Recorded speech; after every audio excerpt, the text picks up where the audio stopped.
Welcome to the bonfire, unkindled one. Hey everyone, it's BlueLizardJello and welcome back to Everything Possible in Dark Souls 3. Last time we took a trip possibly back in time to the Untented Graves, we fought Champion Gundyr, and we also picked up a spare set of eyes, but today we're going to have to go to somewhere else entirely, and that is Archdragon Peak. But let's take a quick look at our gear. Today we'll be using the broadsword upgraded to +8, the Dragon Crest shield that just seems fitting given where we're going. For armor, we're going to be wearing the Alva Helm, Lothric Knight Armor, Nameless Knight Gauntlets, and the Nameless Knight Leggings.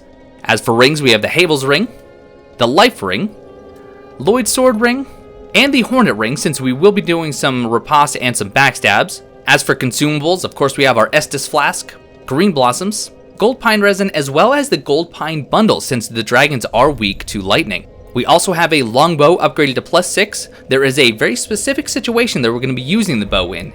And to go along with that bow, we are using feather arrows for the increased flight distance and the hawk ring. The enemy we're going to be fighting is pretty far away, so we're going to need that distance.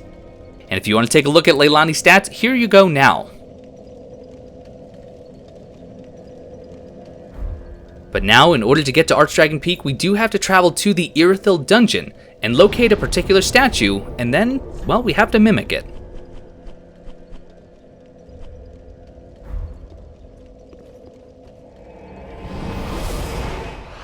In order to get to the statue that we're looking for, we're going to start from the first bonfire. We are going to ignore all of the enemies, including these jailers. At this intersection, take a left, once again ignoring the jailers and the horrible health loss that they do like to put on you. We're going to take a left through this door that we opened, and from here we're going to hop down.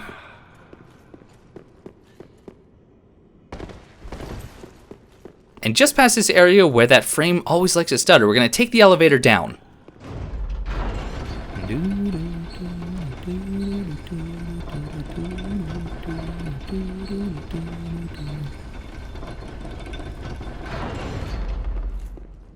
And from here we can see our destination off in the distance. And with this statue right at the edge, we can see that it's sitting in a very peculiar fashion. But thankfully, after defeating the consumed King Osiris, we did actually learn a gesture that looks awful like the position this statue is sitting in. So let's go ahead and use the Path of the Dragon and see what happens.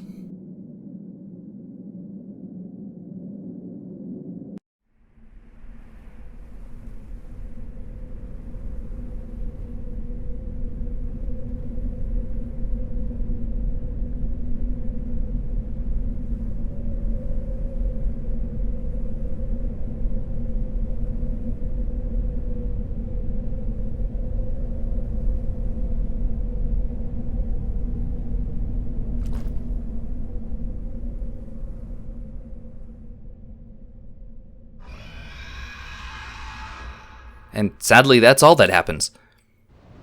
Why they didn't actually decide to code in some sort of really epic cutscene where a dragon picks us up and deposits us here, we'll never know. But here we are at long last in Archdragon Peak. We do have an item straight away, and on this corpse we get a Soul of a Weary Warrior. Now here in Archdragon Peak, there are a number of manserpents that we're going to have to contend with, and if you're careful, you can typically pull just one at a time. I, however, am not careful. Now you can see that one of these enemies is wielding a shotel, and what that means is that even when we're blocking, we are going to take some residual damage because that curved blade does go around our shield. Now you can see that massive damage that I'm doing, even with a broadsword only upgraded to +8, and that is due to the Hornet Ring, increasing our critical damage. So anytime I can actually get behind and get that backstab, I am most certainly going to do so. From here, before we encounter our next set of enemies, up on the tip of this precipice, we do have a lightning gem. Now when you infuse a weapon with a lightning gem, it will add lightning damage, as its name would imply, and it also does give you some faith scaling. So for high faith characters, not a terrible idea considering there are a number of enemies that are weak to lightning. Grab a couple of Homer Bones as we deftly dodge these fireballs. From here we can see an elevator, but in typical Dark Souls fashion, we do have to activate it before we can actually use it. That lever will not do anything if we try to pull it.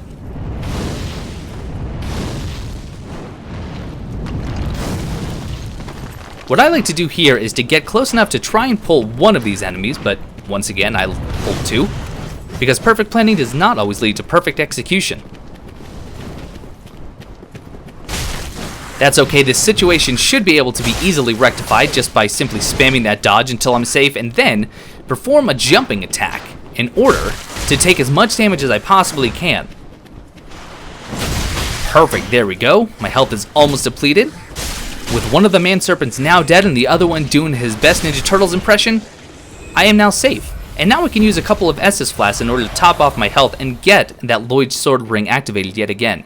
Now you may be wondering why I wanted to take so much damage during that encounter, and it's frankly just because I love the taste of the Estus. Now at this point you might think you can just rush that one man serpent who is casting his fireballs, but there is one more kind of waiting in the alcoves here. But if you're careful, you can actually get right up behind him and get a backstab. Hey look, I wasn't careful yet again. This will give me a great opportunity to demonstrate a new move I've been working on. I call it the Roll Missed Backstab, executed flawlessly. But with him dead, now it is just me and the one fire-breathing man serpent, and this time I can actually get the backstab fairly easily. Over here on this corpse, we do get a Titanite chunk. We do get a few of these in this area, so if you're worried about upgrading your weapons, you'll be able to do so a lot more after this zone. We have an ember here on this corpse, and it might be difficult to see because this area tends to be a little washed out. But now we can activate our first bonfire here in Archdragon Peak. And our first boss is actually not too far away. Now you may be wondering why I actually decided to rest even though all the enemies are going to respawn. The nice thing is, if you actually stay close to the left-hand side of the staircase, all of the other man serpents won't be able to see you, even when you go over to the edge and go to this corpse. As long as you walk slowly, or at least look like you know what you're doing. Grab yourselves a soul of a nameless soldier and then very carefully and nonchalantly, just walk away, leaving it all behind. Just like your problems. Over here we do have another Titanite chunk. And now we're going to have a few enemies to deal with, including a very large man serpent. But we don't want to deal with more than one at a time if we can help it. Right at the top of this staircase we can see we have the large man serpent wielding an axe in the background, but we do have this presumably sleeping man serpent here right in front of us. So you can see I'm two-handing my sword to do as much damage as I can with a charge R2. Easily dealt with. We do get a large Titanite shard, so this is a good place to farm because you not only get a lot of souls, but you have a good chance of getting upgrade materials as well. Using our gold pine resin, sneaking up quietly, we can get a good amount of damage right off the bat. And now from here, you do have to be very, very careful because he does have some massive combos and swings with that axe. After a few hits, they do tend to be staggered, so if you're hearing that thud sound when you're hitting them, just know that you are getting a good deal of bonus damage. Likewise, he can get a good deal of bonus damage on you.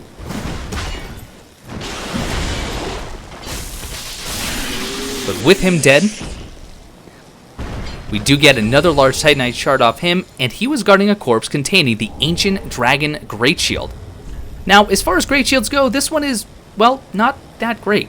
It's upgraded with Twinkling Titanite, it can be buffed, but it cannot be infused. It is the lightest Great Shield in the game, and it offers 77% physical damage reduction, 54 stability, and it does give you very slow health regeneration.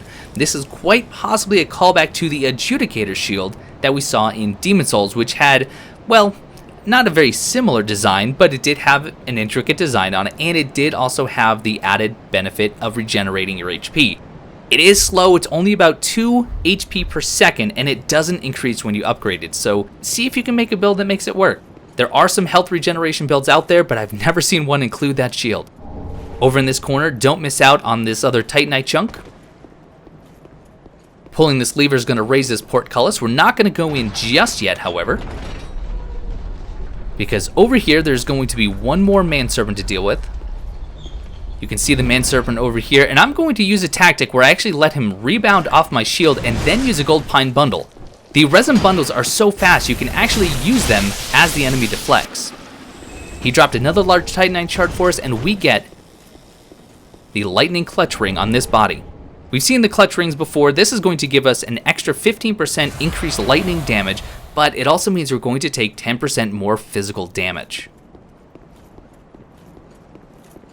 Now, before we actually go into this arena and trigger what is a boss fight, technically speaking, I want to take a look at the statues that are actually lining the staircase that we see in front of us.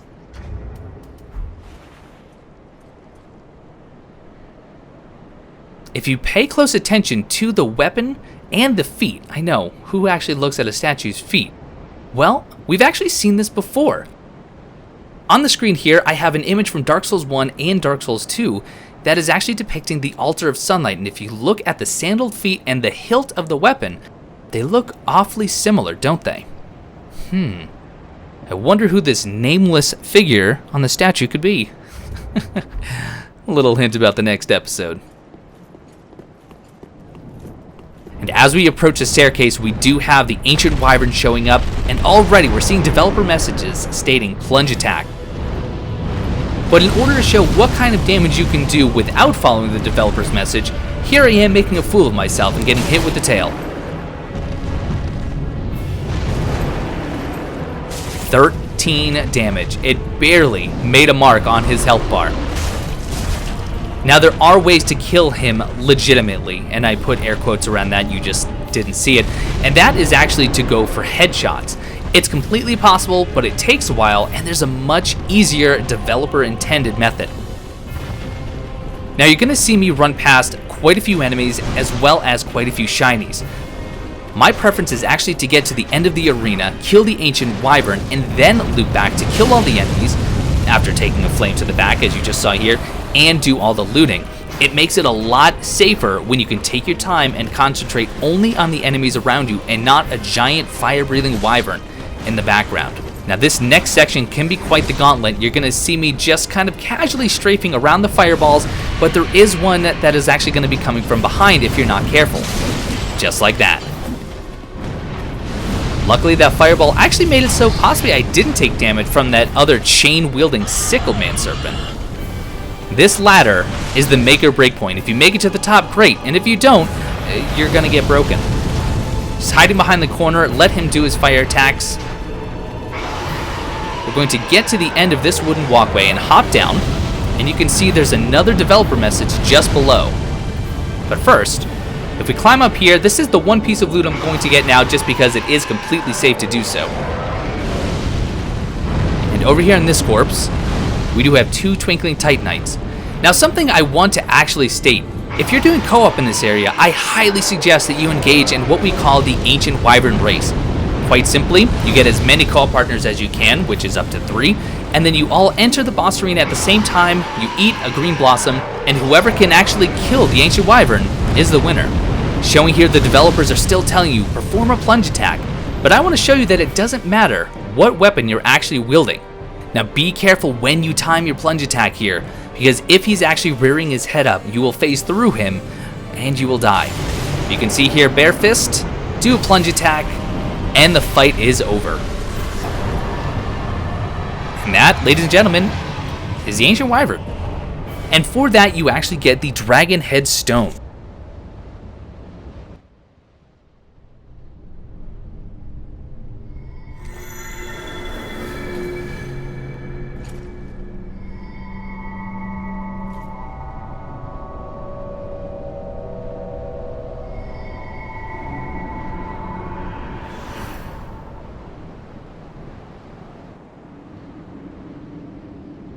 And with the Ancient Wyvern dead, you will be transported to another section of Archdragon Peak. But the Dragon Head Stone, you have to remove your head armor, and when you actually use this stone, you will take on the head of a dragon, or an emaciated deer, as it actually appears to be, and using it again will actually cause you to breathe fire.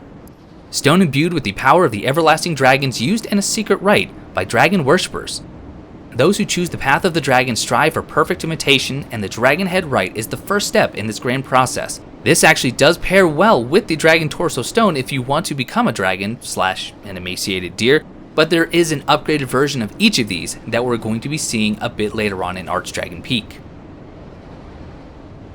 Luckily, exactly where we're spit out is at a bonfire. We'll go ahead and light this. We can also rest because at this point, no enemies in our way are going to be respawned. From here in the Dragonkin Mausoleum, there are a number of paths that we can take, but there is an enemy that we have to be ready to deal with very, very quickly. You can see just there. We have another type of manserpent that is brand new to us. And that manserpent is going to ring a bell, as you've just heard, and summon one of two NPCs. Unfortunately for us, they summoned the wrong one. At least in my opinion, the wrong one. And of course, we all know who that is. The wonderful Havel the Rock. Well, at least someone wearing Havel's armor and using the dragon tooth. Whether or not this is actually Havel, I'll let you debate. Then again, is it actually even Havel that we fight in Dark Souls 1? Honestly, I'm not so sure. I think it just might be a follower. Now, for anyone who's fought Havel, or at least one of Havel's followers, you know that the best way to do damage is with critical attacks. He has massive physical defense, and if he's blocking, don't waste your time actually trying to do damage through his shield.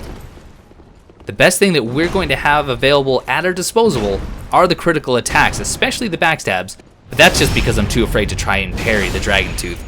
His guard can be broken, especially if you are using the sword's weapon arts. But this fight is going to take a little while, and unfortunately we actually face him again later on in the zone. But I think I'll cut some of that fight because once you've seen it once, you've seen it 1,000 times.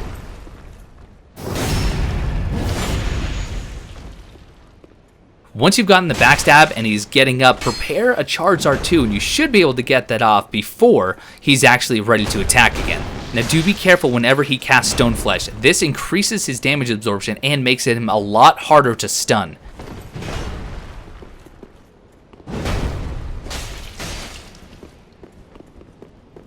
I will say this, even though a lot of people were complaining that there is no poise in Dark Souls 3, or at least not poise that we're used to seeing, it does make fighting some of the NPCs, including this Havel impersonator, a lot easier.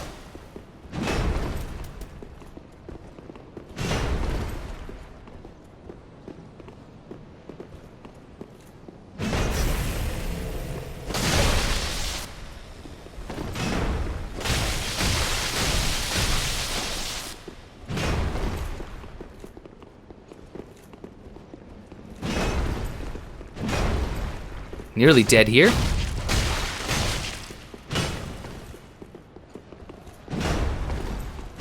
Then again, so am I.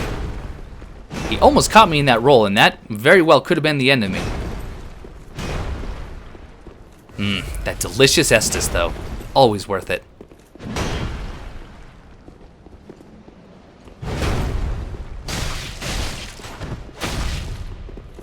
One more good hit ought to do it. Like I said, 2 more good hits ought to do it. And there we go. Havel the Rock, or whoever this person is wearing Havel's armor, is no more. But then again, he does show up again, so I guess he is more.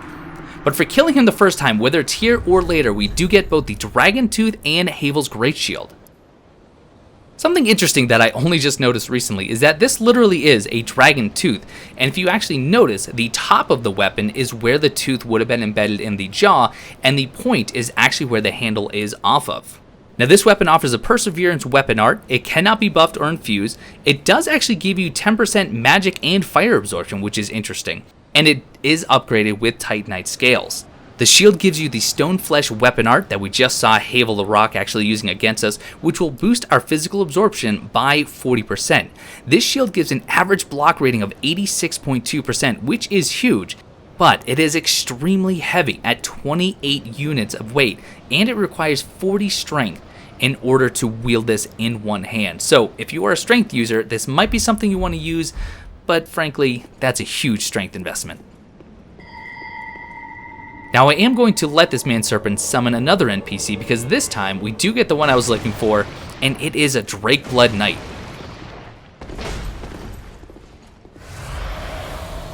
Now if you played Dark Souls 2, specifically the DLC, we have seen these enemies before.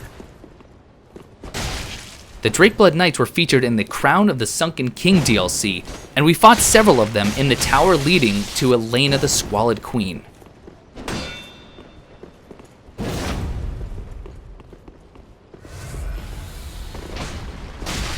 Many people, myself included, absolutely fell in love with their armor and their weapon, even though it has 3-way damage split scaling, which is not ideal, but it was still very, very fun. And we can actually get both the armor and their sword. In fact, just for killing this NPC the first time, we do get the Drakeblood Greatsword. But let me go deal with this Man-Serpent Mage, that way we can stop the NPCs from summoning.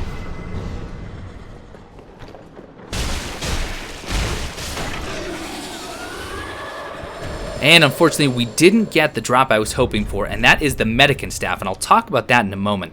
The Drakeblood Greatsword, as I said, it has 3-way split damage, physical, magic, and lightning, which does sound good in theory because it does give it a very high attack rating, but it also means it has to go through 3 different enemies' defenses before the actual damage is calculated. What's interesting is that you can actually add a 4th by infusing this with fire or dark, but why you would do that is frankly beyond me. Now, the Man-Serpent Summoner that we just killed has a chance of dropping the Medican Staff.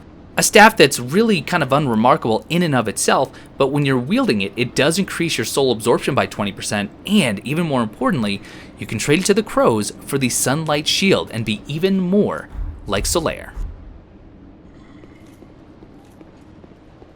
Unfortunately, she did get one more summon off, so I will have to deal with this individual very quickly. Wow, speaking of quickly, look how fast I can move. Even I'm impressed.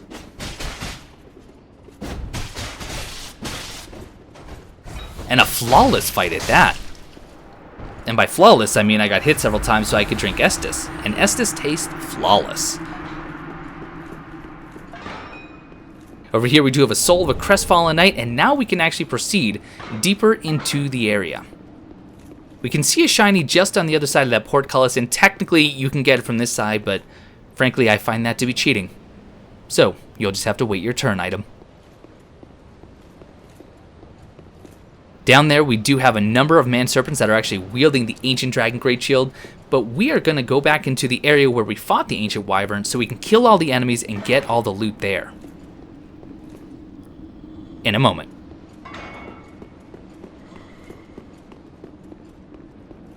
Remember that elevator that we saw at the bottom? Well, here it is.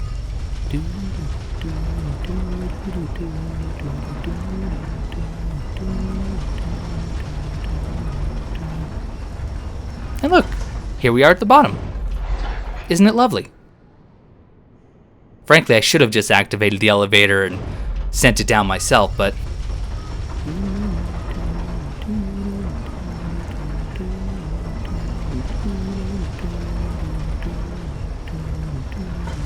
excuse me. Got something stuck in my throat there.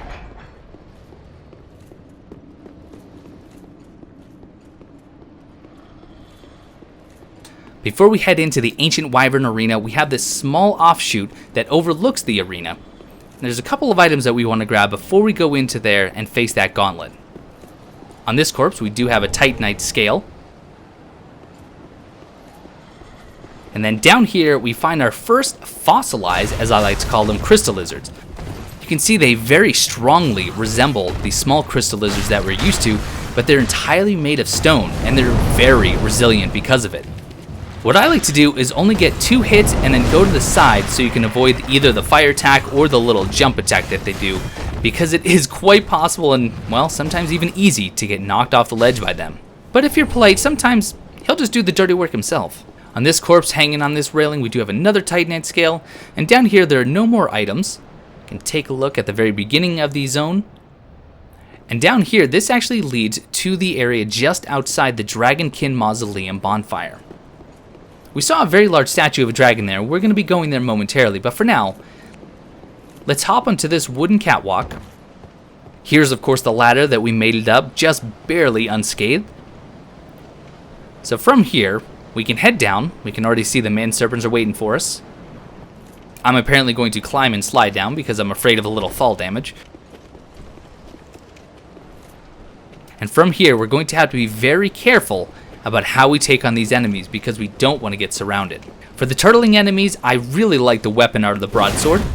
That way we can break their guard and go in right for the critical.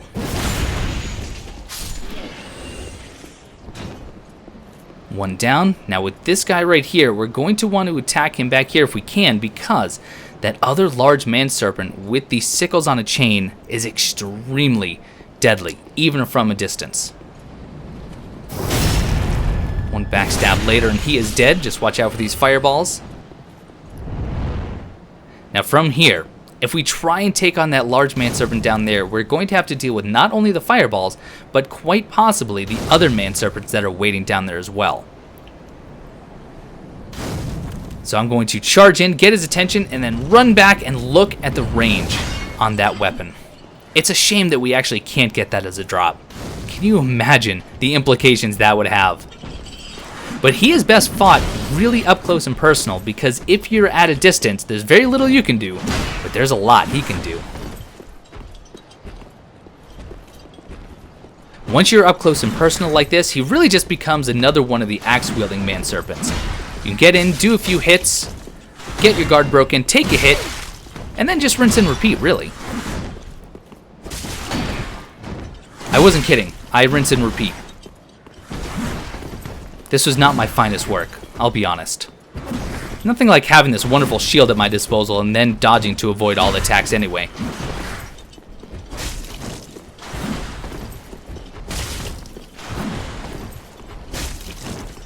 What I'm looking for is the stagger, and there it is. Try and have some stamina reserve, because as soon as you get the stagger, you're going to want to get as many hits as you can, because that bonus damage is going to help you take care of them very quickly. There we are, piece of cake, right? Okay, maybe not so much. Get another large Titanite shard from him, and now it's a little bit safer for us to just charge across this bridge, dodging the fireballs, but being prepared for the other man serpents that are to come.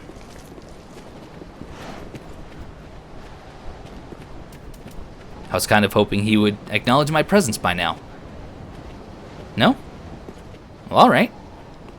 Gold Pine Bundle it is. 3 normal light attacks are enough to take them out once I have that bundle equipped. We have another large Titanite shard, and this guy did finally hear me. Really was hoping for the backstab there. One at a time, these enemies aren't too dangerous. Just remember, don't rely on your shield too much, because not only does it engender passivity, thank you Bloodborne, but it also will leave you open to taking chip damage from the enemy shotels.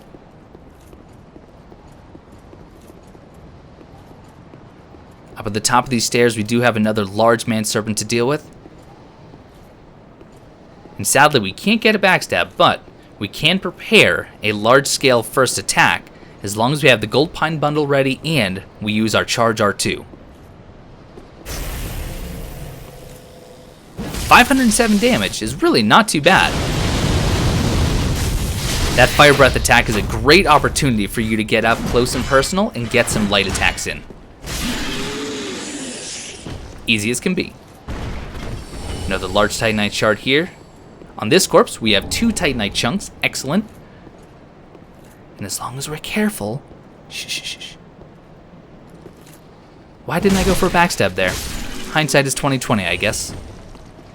With this enemy down, don't forget to come over here and grab your 12 lightning bolts, because I know all of you crossbow users out there are really going to need them.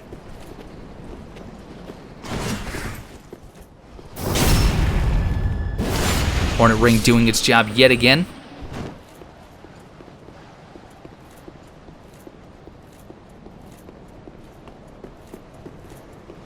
With this section clear, we are going to head down the staircase, but before we do that, pay attention to your surroundings. And while we didn't notice these enemies when we were charging through the first time around, now that we have a chance to stop and breathe, we can see a pair of man serpents that are just clinging to the ceiling there, waiting to drop on us. But now that we see them, let's go ahead and see if we can convince them to come down and play. No, not like that? Let me see if I have anything else a little bit more enticing. Throwing knives? No, I don't think so. How about throwing bombs? Okay, that actually was a lot less spectacular than it was in my mind. But that's okay. One down, one to go. Let's see how my free aiming is.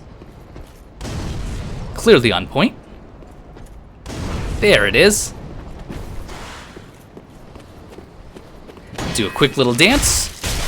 And he is dead.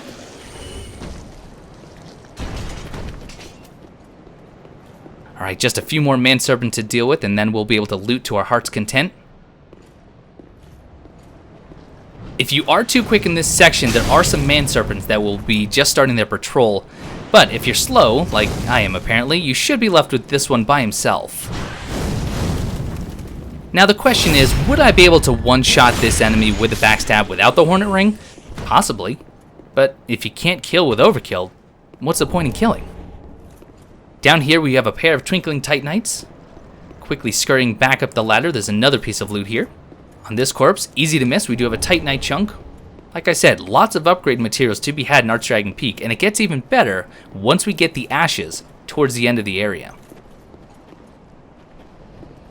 Just checking all my corners here because, once again, these enemies are on patrol. Luckily, they're separated, which is very nice for us.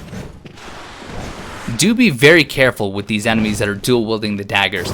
They have stamina that seems to last for days and combos that go on seemingly forever. If you have a shield with good stability, they can rebound right off, so you may want to consider using it. 4 lightning urns here, just once again sealing the deal that dragons and serpents are weak to lightning. Take care of the turtle with the weapon art. Just one more to deal with, and then we are free to grab all the items.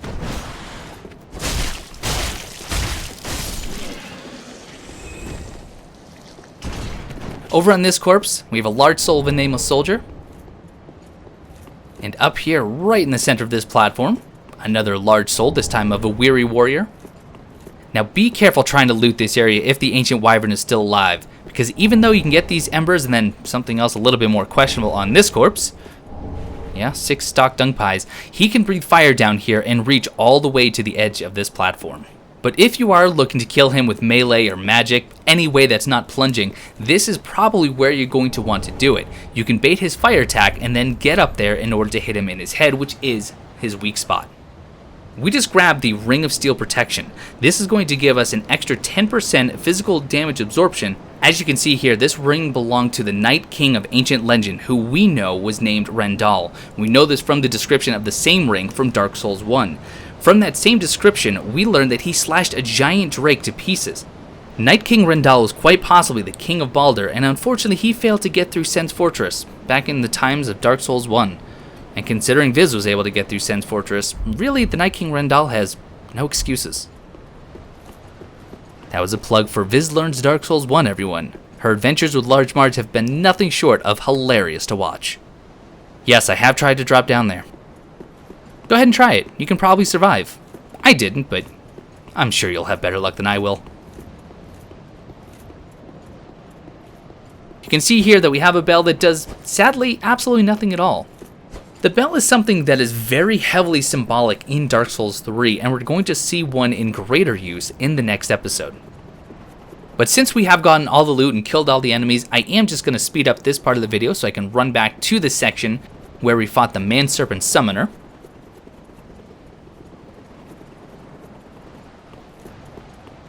And before we interact with this large dragon statue that I did mention just a moment ago, we're going to head back up top because there is a balcony with one item on it that is guarded by 2, count it, 2 man-serpents.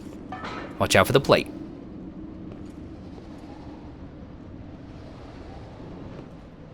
One.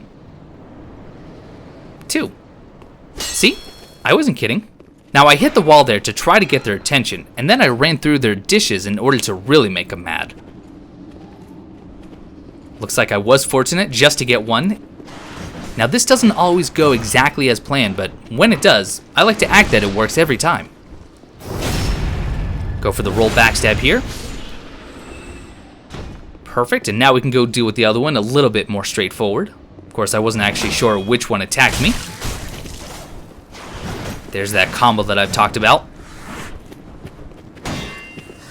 And with him dead and dropping nothing for us, we do get a Titanite scale off this corpse.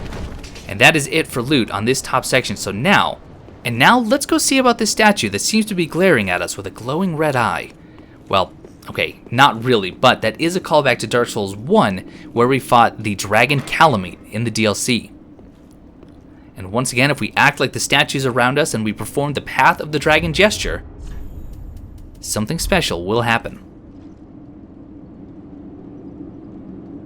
After a few seconds, we are given the Calamity ring, and this is very much a direct reference to Calamity the Dragon in the Artorias of the Abyss DLC in Dark Souls 1. The Calamity ring will actually force you to take double damage. Why would you want to do that? That's a great question. I don't. You might be a masochist. As it says, a ring made from the orange eye of a calamitous dragon. Oh, it's orange, not red.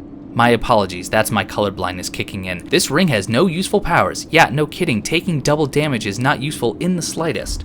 But it is a callback to Calamity, not only in the ring that we get, but also the fact that Calamity could cause you to become cursed during his fight, which would cause you to take double damage during the battle, which was extremely dangerous because he already was a very, very tough boss. Sadly, the statue is not a direct representation of what Calamity really looked like, but I think I'm going to allow for some creative liberties. I think this statue is quite lovely. I would probably display this in my foyer if I had a foyer. Or is it foyer? Frankly, I'm not sure. Up here is where we got a couple of Titanite scales, just trying to put it all together in your mind. And now we can head back to that area that we saw the item beyond the portcullis. No, we're still not grabbing it yet. But we do have a few more manservants to deal with and another large enemy to take care of before we wrap up. Be very cautious down this pathway because as you can see, there are some alcoves on the left that do actually hide some manserpents.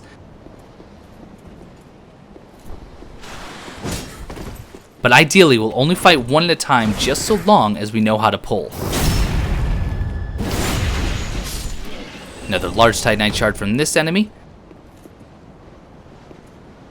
Now from here, we know that these enemies are not too difficult if we can break their guard, but we have to be cautious when they're together because as we go to break one's guard, typically the other one knows that that's their time to strike. Then again, they don't always like to turtle. And that time you saw that he put his shield down just in time for me to do damage to him but not break his guard. But that's alright. Maybe this one will cooperate a little bit better. And indeed he does. For any area where the enemies are known to use shield and turtle like this, I highly recommend any weapon that has that guard break capability. Observation skills will pay off here because you can see there is another manservant below us, and if we don't take care of him soon, he's going to join the fight with a much larger enemy, and that is not something that'll bode well for us.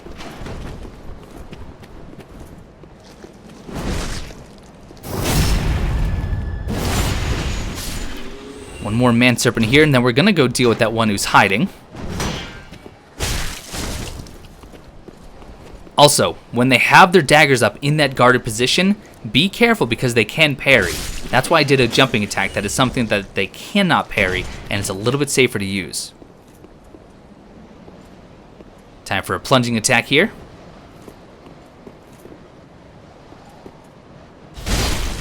Quickly kick him just to insult him and then finish him off because now we have one of the large manserpents up here, and again, if we try and fight him with this other one at our back, it can prove extremely deadly extremely quickly.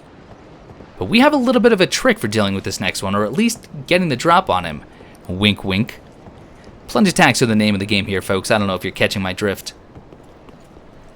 Over here we get the Thunder Stone Plate Ring. We've seen the Stone Plate Rings before. This one will offer 13% increased lightning absorption. Something that, frankly, you probably won't use.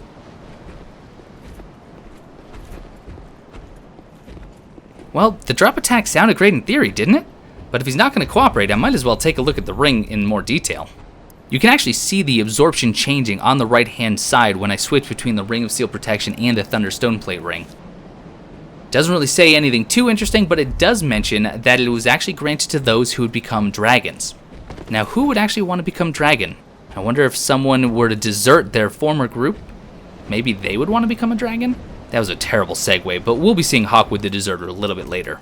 Ah, here he comes. Gold Pine Bundle for the added damage. And there we go. I actually wish he had fallen off the edge. That would have made this a lot easier. And now he's just going to walk away in pity, I guess? He should be staggering soon. But so will I, if I'm not careful. At any point, if he wants to stop swinging, that would be great.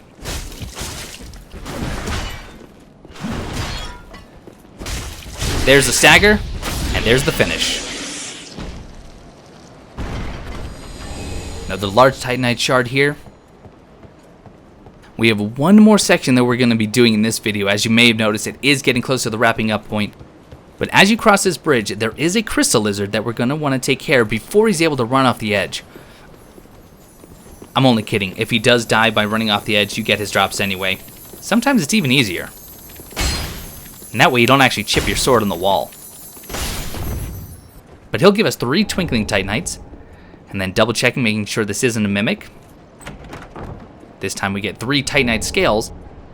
Now if you're looking for a lot of upgrade materials, look no further. Because the next enemy, besides this stone crystal lizard we're going to fight, can drop a massive amount of upgrade stones. Once again, the idea is get a few hits and then go over to the side.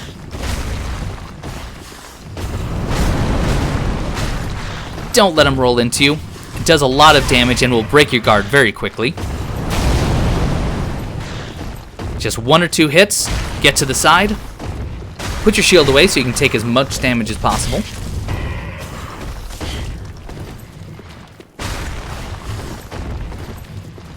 Get trapped in a corner. This fight was just full of helpful tips, wasn't it?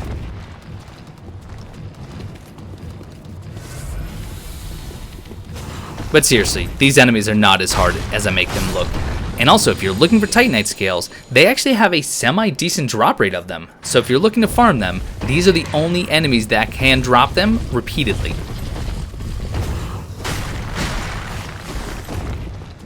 Let's see if I fight this one a little bit more intelligently. Not really, because there's no need to be rolling around as much as I am. Just get a couple of hits, walk to the side. But apparently I love the feel of this hard stone on my back as I roll around. Now from here you can see we have another Wyvern who looks eerily similar to the ancient Wyvern. But this is where our longbow is going to come into play. So from here, I'm getting my bow equipped, switching to the Hawk Ring. And of course, as I said, I do have the feather arrows for the increased distance.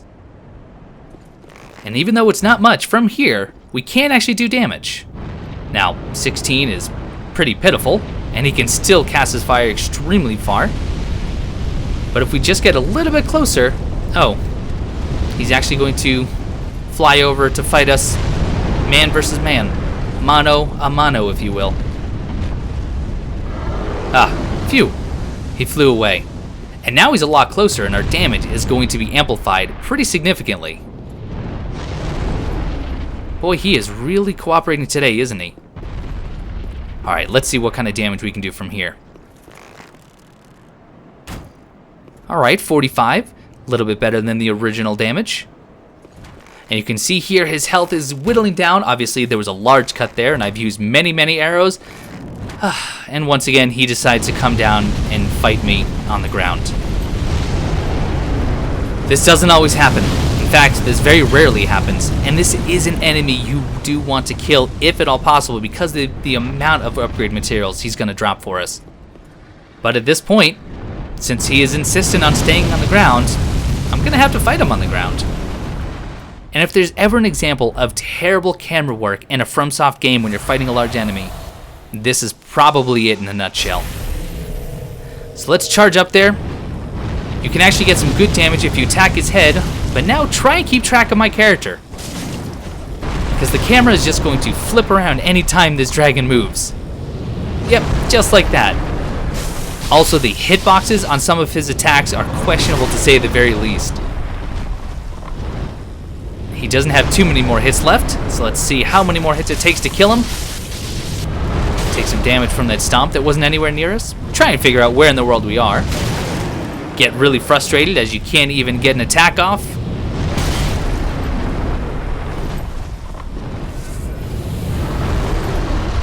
Now you may have already guessed how this fight is about to end. And it's not in victory. Where am I? It's anyone's guess.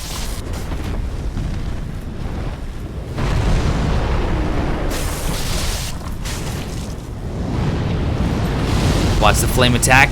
That has quite the area of effect. If you can't kill him from a distance, honestly, sometimes it's better to not try and kill him at all. I am completely out of Estus at this point.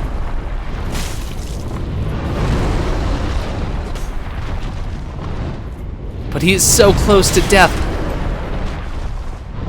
I just wish I wasn't so stubborn.